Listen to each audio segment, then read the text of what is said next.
Noreni di bedo e kind jolar kom seneta mar county ma Bungoma mawuok e duond buche mag riwruok mar Kenya Kwanza.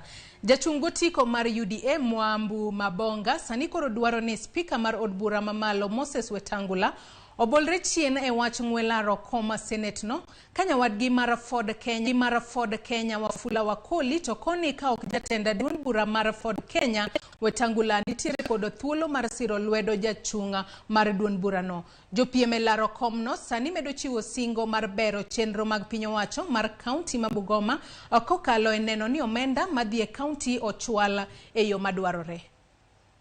Let me tell you, my brother, you are now a father figure with a lot of humility, and I respect you.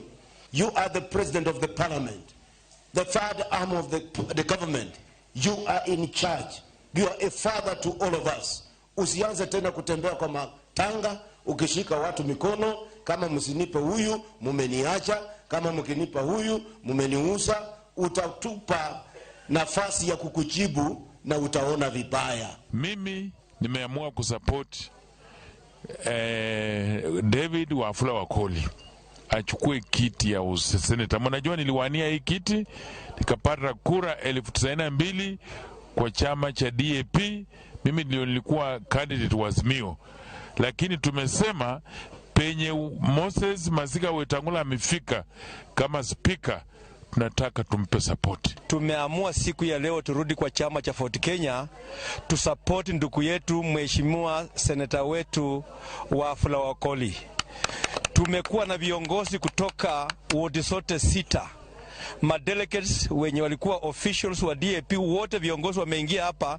Tumekuwa na zaidi ya watu 150, na kwa azimio moja ama kwa neno moja tumesema tarehe 8 tupikie ndugu yetu Wafula Wakoli. Tumekubaliana kwa pamoja kwamba yale yaliyo mbele yetu tarehe 8 mwezi wa Disemba tutembee pamoja, tutoe kiti hiki, turejeshe heshima na hadhi ya watu wa Bungoma. Masuala ya Tongaren, ukulima, ajira, barabara, miundombinu ya afya ni baadhi ya vitu ambavyo tumejadili ili tuboreshe maisha ya watu wa Tongaren. Ukitembea mashinani watu wameongea, hawataki kupikia pie wa mtu. Kama ni pia sisi tuna pia wetu.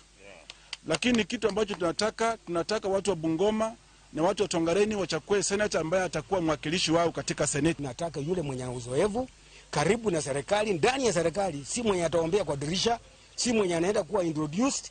Tena tunaangalia ya kuwa yule mwenye ameuzoefu zaidi ni Mabonga. Na mtu kama yeye ni kiongozi wa chama ndiye atatueli kwa mambo ya vyama. Lakini wapika chikura saa hizi tayari tunajua ni nani